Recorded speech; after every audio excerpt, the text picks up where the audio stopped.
आजूक तरी बरं आहे महाराज, कमीत कमी 9 वारीच्या 6 वाऱ्या आहे आणि 6 वारेवाल्या आल्या शलवार ड्रेसवर, त्याला ओढणी तरी आहे, वारं घालायला ओढणी तरी आतापर्यंत.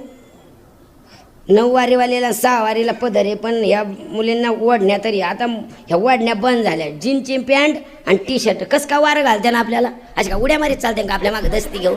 अरे बिगर वारीची येळ आली तरी सुधरा ना चोट्टे.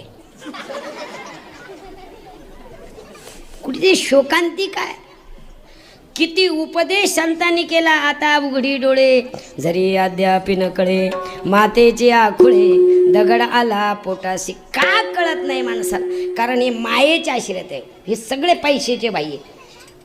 कांता लोभे बहु माने, कितीही बायको असेल पण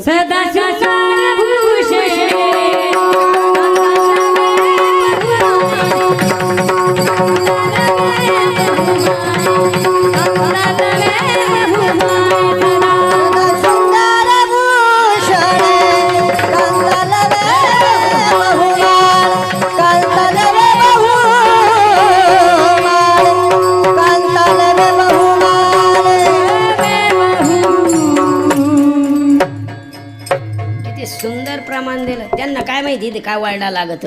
पैसे मी नेऊन देतो, किराणा मी भरून देतो, रोज लोकांच्या घरी जेवायला एक टाइम तरी मी राहतो, तरी मी शा खातो. किती खसून मान लागत. त्याच्या तब्येती तरी सुधारते का. नवीन लहान वासरू जर धरलं तांग्याला कसं त्याचं ओढ्याचं पोट तुटते, तसे आतडे तुटत नाही. मोठे पैसे देते पण कसं तसं तर नाही कळत.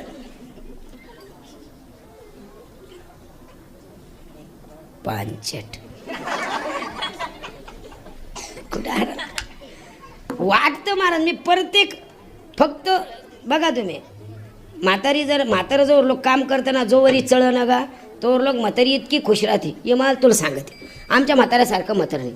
हवा एवढं काम करून बी 2 म्हशी सांभाळतं, आणि म्हशी सांभाळून पोरायला बी खायला, नाताला बी दूध, आणि कसं गेलं मिळतं 10-12 हजाराचं दूध दर महिन्याला. पण कवर लोक म्हातारं दूध कमी तर तवर लोक. एकदा का म्हातारं घरात पडलं ना, आपण म्हणलं आजी म्हातारं दिसत नाही, कसं दिसन महाराज 6 महिन्यापासून घरात पडेल. एक तर ते मारा ना आपण मारा. आपण म्हण काय झालं म्हातारं, कशाच काय झालं महाराज, एवढं म्हातारं एका रात्रीत 15 रांगोळ्या काढित. अशी एक सून सुद्धा हात लावित नाही. मायाच मड्याला हे सगळं. एक तर पाणी टंचाई, तेवढ्या रांगोळ्या धुवून आणा, साबणीनं हात धुवा, जेवायला बागला गमका. एवढी अडचण आहे. हे संन्याशाला म्हणा सांग बरं, तुला काय माहिती आहे. आत्ता दवाखान्यात आणलं म्हाताऱ्याला, डॉक्टर म्हणे तुम्हाला सर्दीमुळं बॅडका पडतो, पण एकदम बरं लागणार नाही, 3-4 दिवसाच्या गोळ्या बरं लागेल. पण जो लोक गोळ्याचा कोर्स चालू आहे तोपर्यंत जर उबाळ आली तर असं फडकं धरा जावा, नसता हात लावा. आता डॉक्टर सांगितलं कशाचं ऐकतं म्हातारं. माझ्याशी जर टी व्ही पाहायला बसलं आणि टी व्ही रंगात आली, मी पाहते असा उबाळ आली, पटकन बॅडका इथंच पळला, असा धरला फेकून. बाईल म्हणे खरा मरता तरी नासियाला खरा तुमकोनिया, नासियाला खरा तुमकोनिया, नासियाला खरा तुमकोनिया, नासियाला खरा तुमकोनिया. ए बाईल मन खरा मनता कर बरे, मनता कर बरे, बाईल मन खरा मनता कर बरे,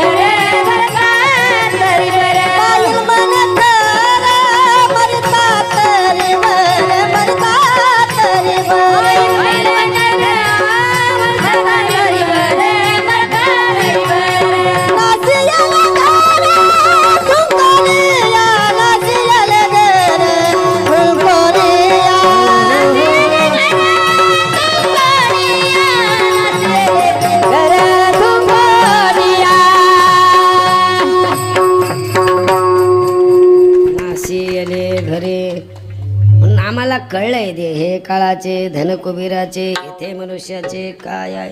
आम्हाला चांगलं कळलं दुःख बांधवडी म्हणून संसाराच्या नावे घालून या शून्य. चांगलं कळलंय आम्हाला, आणि कळल्यामुळं आम्ही ठरवलंय प्रपंच ओसरो चित्त तुझे पायी मुरो. कळलं आम्हाला.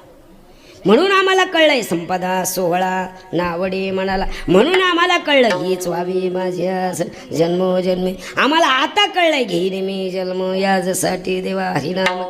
कळल्यानंतर प्रपंच कडू केव्हा वाटेल? कळल्यानंतर.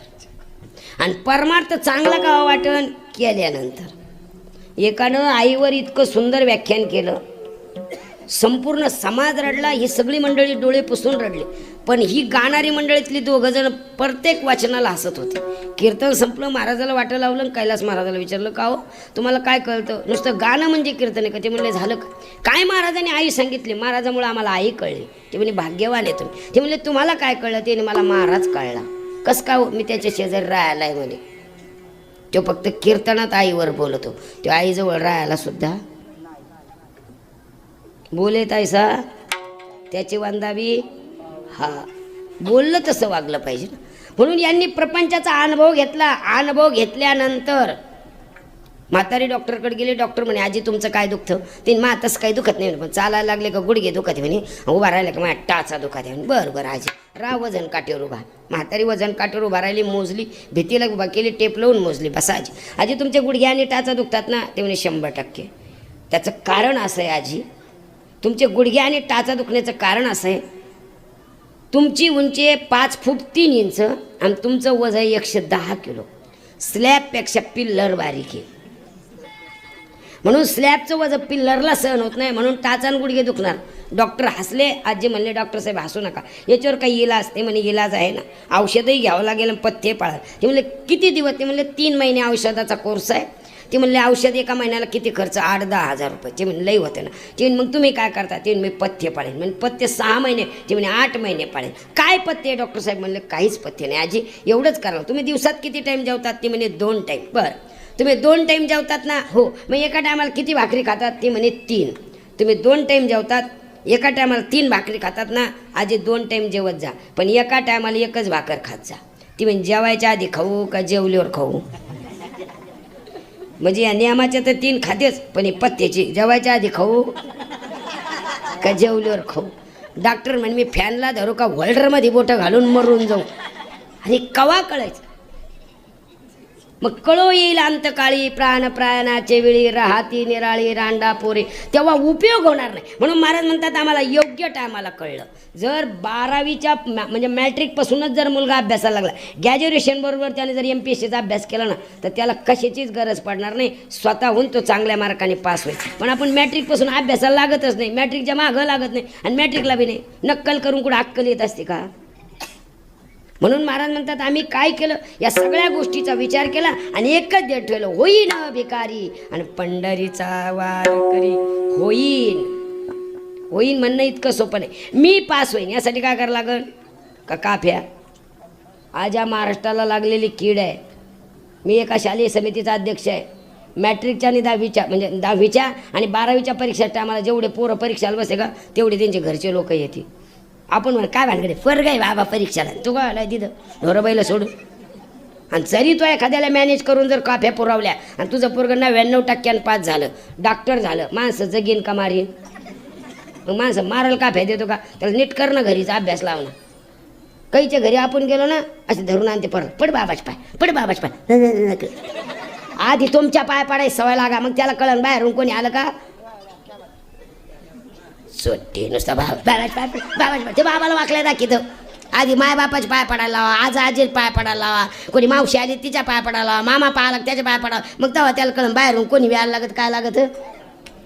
लाज नाही मला आणि भेटायला आली तुला.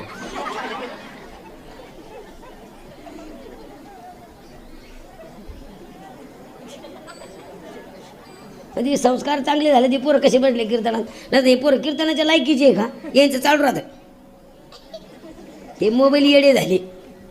कळलं पाहिजे. महाराज म्हणतात आम्हाला कळलं. होईन होईन म्हणणं इतकं सोपं नाही. होण्याकरता आम्ही प्रपंचाचा त्याग केला. त्यागात शांती होईन म्हणणं सोपं नाही. म्हणून संपदा सोहळा नावडे मनाला कळून होईन म्हणणं इतकं सोपं नाही. मी पास होईन तसा अभ्यास करावा लागेल, तसा मी वारकरी होईन यासाठी त्याग करावा लागेल. मी नेहमी सांगतो माळ घालणं सोपी आहे, पण माळ टिकवणं अवघड आहे. वारकरी म्हणणं सोपं आहे, पण वारकरी होणं. लग्न करणं सोपं आहे, पण बायको सांभाळणं किती अवघड आहे. ज्याला त्याला विचारा. असं सीझन यावं कामाचं आणि तिच्या बहिणीच काही व्हा. आपण म्हणा आजचे दिवस मी जाणारच, आपण म्हणतो मग ई जाऊन. कुत्र्याच्या मागं मांजर लागत, मांजरीच्या मागं कुत्रं. असं लागत कुत्रं मांजरीच्या मागं, पण एकदा का मांजरीला फेस कुत्रं म्हणतं आपलं वापस चाल. हिंमत नाही महाराज. गेला तो जुन्या काळात जर माणसाची बायको जर शेतात बोलायला लागली ना, ते रूम न काढीत होतं. आपले लोक रूम न काढीत होते शेतकरी. बामणाची माणसं जर राग आला ना, भुसडीची उपरण्यानं हानीत होते. नाही बामणा शेजारी त्यांचा रागले शांत असं धुडकं घेते, फुटची तिला उपरनं मारल्यासारखं वाटतं आणि याला लागल्यासारखं वाटतं. जुन्या काळात माणसानं असं जर पाहिलं ना, बाई खाली मान घालते ते असं जर असं माहिती आहे मला तुम्ही कसे. हिंमत नाही, आता हिंमत नाही राहिली महाराज. तो काळ संपला. म्हणून कळून अनुभव महाराज म्हणतात. जो अनुभव आम्ही कळून घेतला म्हणून होईन. बायको सांभाळणं सोपी नाही, लग्न करणं सोपं आहे, पण बायको सांभाळणं. एखाद्याकडे पैसे असले तर ती सुद्धा सांभाळता येईल, पण बायको होणं. लग्न करणं सोपं आहे, पण बायको सांभाळणं अवघड आहे. बायको सांभाळणं सोपं आहे, पण बायको होणं सगळ्यात अवघड आहे. विचारा तुम्ही यांना, इतकं सोपं आहे का? एखाद्याची आई वारली तर किती का म्हाताऱ्या भेटायला जात्या आणि किती सांत्वन करत्या, रडू नको बाबा, मेल्या मागं कोणी मरत का, आम्ही तो आई सारखे आहे. येऊन जाऊन आई सारख्या म्हणून त्याचं आईचं दुःख घालून टाकेत. त्याची बहीण वारली ना तर किती का जात्या, आम्ही तो बहिणीसारखे आहे. राखी पौर्णिमेला जात्या आणि दिवाळीला जात्या, बहिणीचं दुःख विसरतं. पण बायको वारल्यावर किती बी जात्या. आता म्हणत्यान का किती का भेटायला जात्या. आई तो म्हणतो आई मेल्यावर म्हणल्या आई सारखी आहे, बहीण मेल्यावर म्हणल्या बहिणी सारखी आहे. पण आता काहून म्हणा ना, आता म्हणा का कळे तसं वारकरी म्हणणं होत का नाही. सेवा करणे इतके सोपं. किती सेवा केली तुझी सेवा करीन, किती दिवस केली चौयोगाचा भक्त नामा उभा कीर्तन. चौयोगाचा भक्त नामा उभा कीर्तनी. चौयोगाचा भक्त नामा उभा कीर्तनी. चौयोगाचा भक्त नामा उभा कीर्तनी. पाठीमागे डोळे झाकून उभी तिजनी. पाठीमागे डोळे झाकून उभी तिजनी. पाठीमागे डोळे झाकून उभी तिजनी. पाठीमागे डोळे झाकून उभी तिजनी. वरवंटापासून महाद्वारापर्यंत. वरवंटापासून महाद्वारापर्यंत.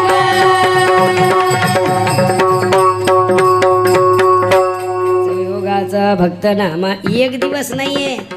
आम्ही एक दिवस एक महिनाभर जर वारीला गेलो ना तर सारे गाव सांगतो वारी करतो. ज्याची खरी सेवा आहे ना, ती ज्याचं खरं आधार कार्ड आहे ना, ती एस टीत चढल्याबरोबर म्हणतं कंडक्टर पहा बरं. ज्याचं खोटं आहे ना, जागा धरली एक हाप द्या समोरून घेणं.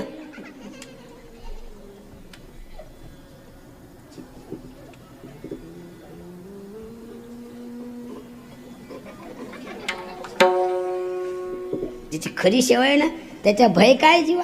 महाराज म्हणतात आम्ही सेवा खरी केली ना म्हणून आमच्या जीवनात भीती नाही. ज्याची खरी सेवा आहे ना ती भीती नाही. मग का होतो का बरं, खरंच भीती नाही का अभंगाचं पहिलं. हमारे दादाचा काहे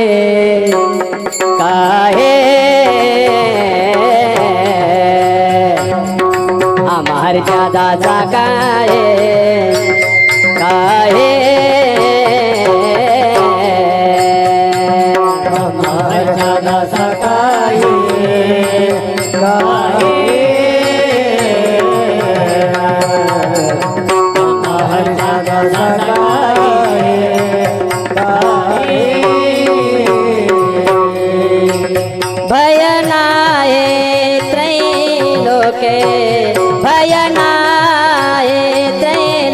भय नाही त्रैलोके.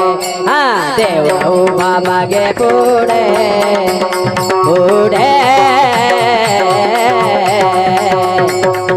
देव उभा मागे पुढे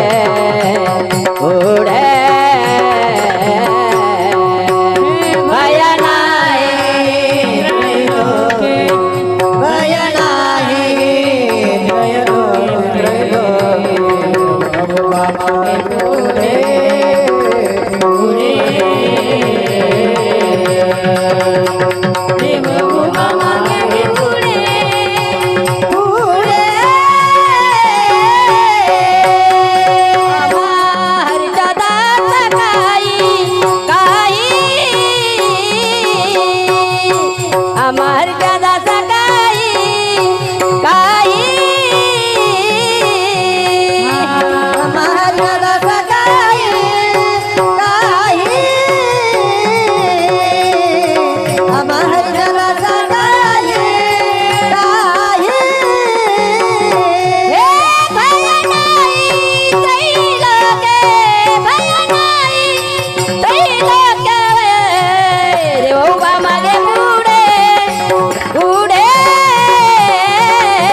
महाराज म्हणतात हे शिवेचं फळ आहे. काय फळ आहे?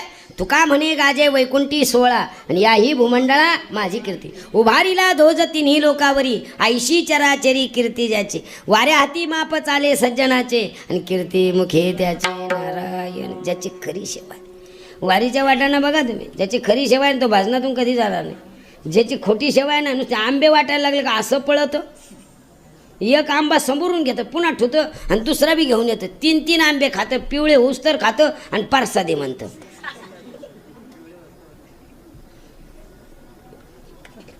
वारीला गेल्यानंतर मोबाईल काय करायचा हो? काय मोबाईलचा एवढा उपयोग आहे वारीच्या वाटानं?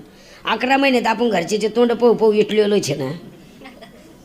काय घरी तरी पडलं. 11 महिने देवासाठीच, 11 महिने प्रपंचासाठी आणि 1 महिना देवासाठी. पण वारीला गेले का दुसऱ्या दिवशी नाही, गेले त्या दिवशीच पण पैठणला आले किंवा आळंदीला आले फोन लावले पोहोचलो बरं का मी.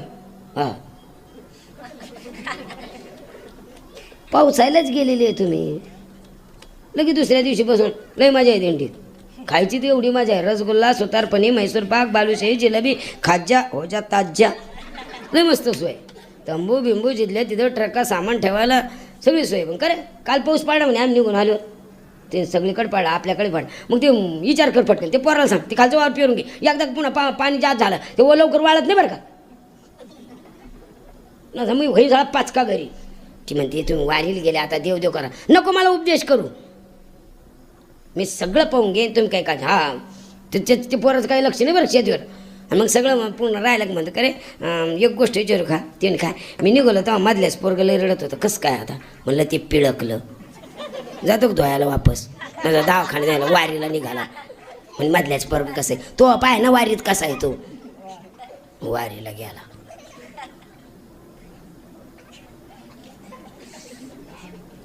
वारीला धाडला. वारीला नाही तो वारीला, वारीला आहे तो, वारीला नाही. अरे जे वारीला जाते ते वारीलाच जाते. म्हणजे वारीला उगं घरातून गेलं म्हणजे काय वारी होती काय? घरातून गेलं म्हणजे वारी होती? जर वारी ठरली असती ते जेवढे जाते तेवढ्याच उद्धार झाला असता ना. एकच वेळा सांगितलं ना पंढरीशी जा रे तू, एक वेळा सांगितलं मग एक वेळाच जर उद्धार होतो. 1000 जाऊन उद्धार करून होईना. वारीच नाही. शाळेतच शिकवलं ना आपल्याला भारत माझा सारे भारतीय माझे आणि वर्गातच भांडणं आहे. काय शाळेत जाऊन उपयोगी? आता किती सुंदर मंदिर आहे. मंदिरात लागणारं साहित्य कोणी दिलं? आपण. मंदिर कोणी बांधलं? आपण. दर्शनाला कोण जातो? आपण. वटर गप्पा कोण मारतो? आपण. गप्पा तरी काय राहत्या? मंदिरात बल टिकत नाही, मंदिरात झाडू टिकत नाही, मंदिरात हे टिकत नाही. कोण येतं? कुत्र्याला काय करायचा बल? तो कुठं लावून बल? तो काय घेईन झाडू? कुठं झाडीन तो?